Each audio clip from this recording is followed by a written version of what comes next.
You're watching Southwest Florida's #1 primetime newscast, Fox 4 News at 10.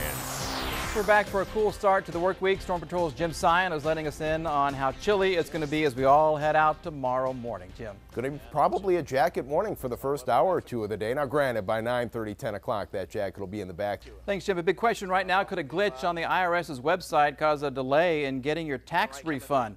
That's what some taxpayers want to know after the online tool to track your tax refund went down twice in 1 week.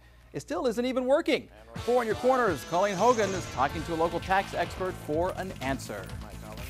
Well, as soon as you finish your taxes, you're probably thinking, okay, when am I going to get that refund? So at 10, a man is in critical condition tonight after a car crash in Glades County. Highway Patrol says it happened near State Road 78 and Banana Grove Road. At around 11 o'clock this morning, 46-year-old Larry McClenna losing control of his truck and crashing on the shoulder. There's no word on what caused the crash. McClenna is being treated at Rollerson Hospital. His wife, who was also in the car, was not injured. A Lee County commissioner is ready to fight a proposed casino that's one step closer to coming to town, even though the developer behind the plan says it'll bring thousands of jobs and boost the economy.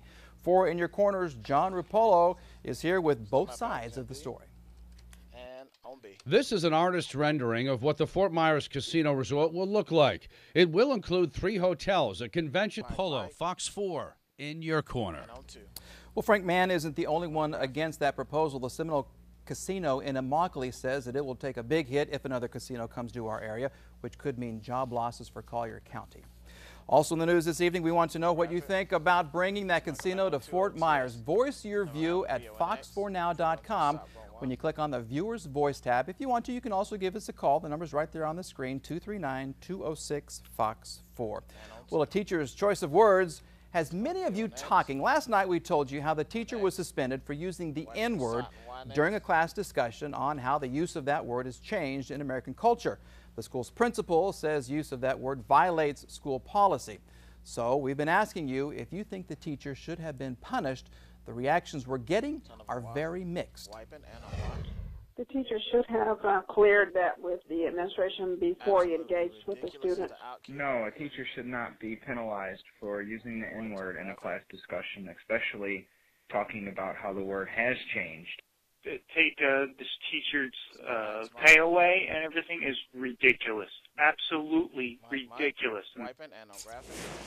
Well, we always want to know your opinion about any story that you see right here on Fox 4. Just go to fox4.com and click on the Viewer's Voice tab. As I said before, you can give us a call. You can also text us, 239-206-FOX4. A 4 in your corner special report coming up all new tomorrow night at 10 o'clock. Would you be fired if you used your work computer to arrange an erotic massage? That's just one of the allegations from a lawsuit involving the head of Southwest Florida's Police Training Academy. There's sex emails on here and everything. Which sex? Same thing. The massages. Everything. Cute. But a former Academy employee says those emails are just the beginning, and now he's suing the Lee County School District, which oversees the Academy, saying that his career has suffered since bringing complaints against his boss to light. But I asked them, everybody, at every turn, what's going to happen to me? Is this going to affect my ability to keep my job or promotions or anything like that? And what did they say? No. So the big question is, what happened to the whistleblower and the Academy director when the director learned of the complaints? The surprising answers coming up in a Fox 4 investigation Monday night at 10. Incredible video into our newsroom. 2 people were rescued from a burning home in Massachusetts. Tim Caputo shows us how the rescue is all thanks to a Good Samaritan. All right, you'll see a bit of smoke. On the left side of your screen, a man sprinting through the parking lot, and with almost no hesitation, he runs right inside the burning home. We are very grateful for.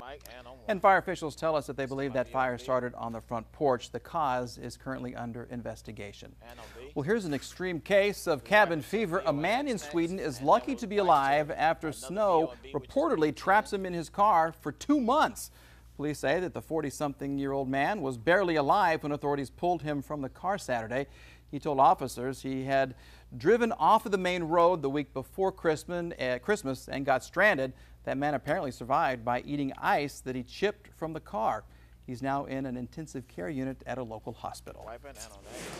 A highway patrol trooper finding himself between a hard place and, well, a car. Yeah, police in Providence, Rhode Island say that it started when the driver of a van stopped for a medical emergency and called 911.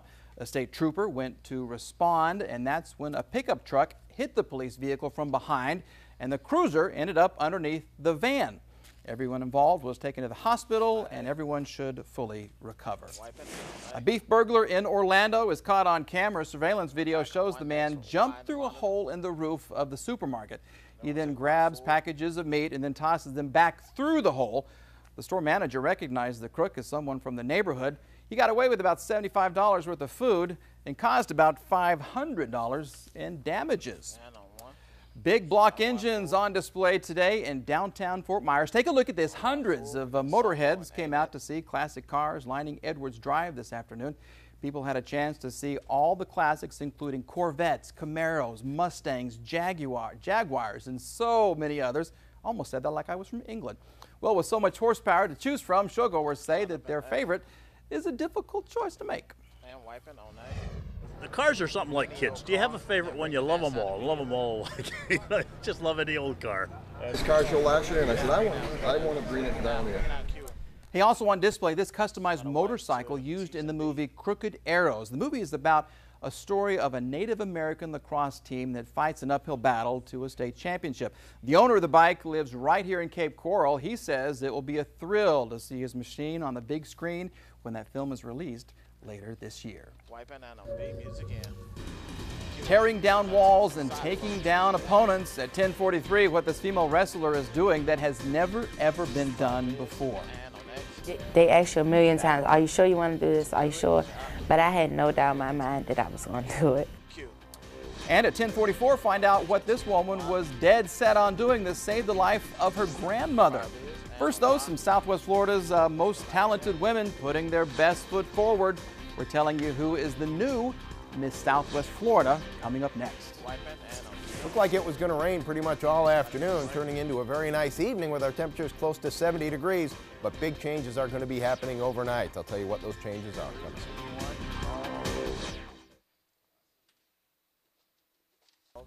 A showcase of talent in Naples as brains and beauty go on display. The 4th annual Miss Southwest Florida pageant being held this afternoon at Hodges University and hosted by 4 In Your Corner's very own Patrick Nolan. 5 local finalists competing in the talent, swimsuit, evening gown, and interview segments, showing the crowd just what it means to be Miss Southwest Florida.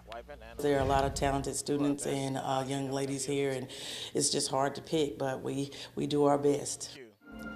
Well, in the end, FGCU freshman Caroline K. Dixon took the crown. She plans to go on to med school, but first she's going to have to represent our area at the Miss Florida pageant. That's happening later this year. Congratulations to her.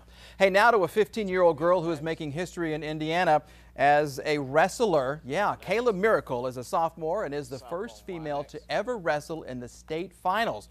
She admits that there have been plenty of doubters along the way, but she has had the last word this weekend.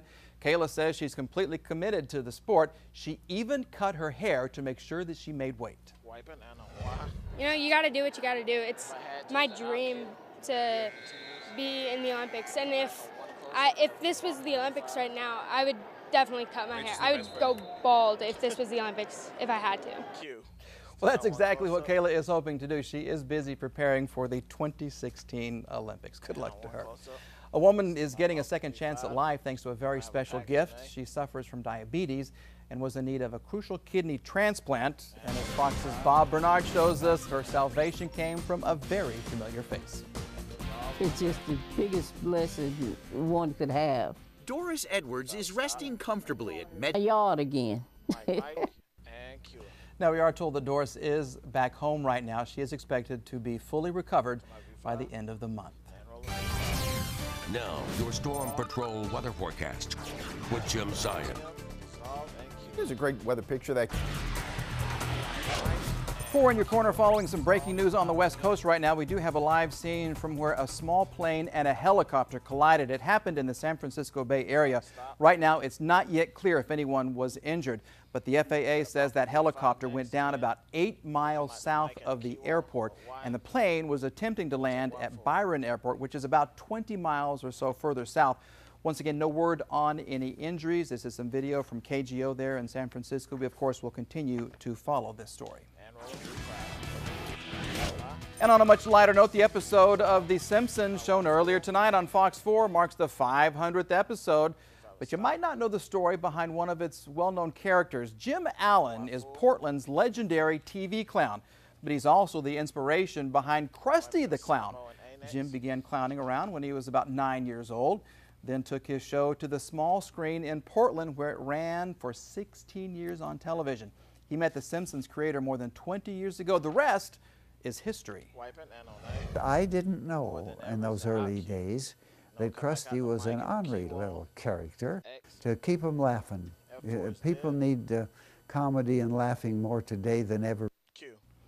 Well, when you get past the floppy shoes and the red noses, Rusty and Krusty, thank goodness, are nothing alike. Allen is a Baptist minister when he is not clowning around.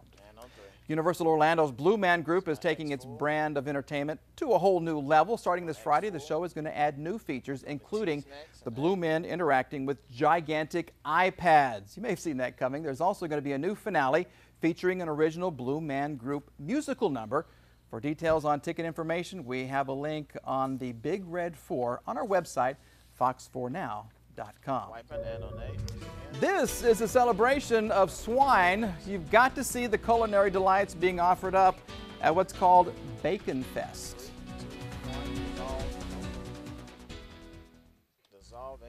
Okay, thousands in Iowa going hog wild for bacon this weekend. It's all the 5th annual Blue Ribbon Bacon Festival, whether it's fried the old-fashioned way or wrapped and stuffed. Nearly 5,000 people couldn't get enough.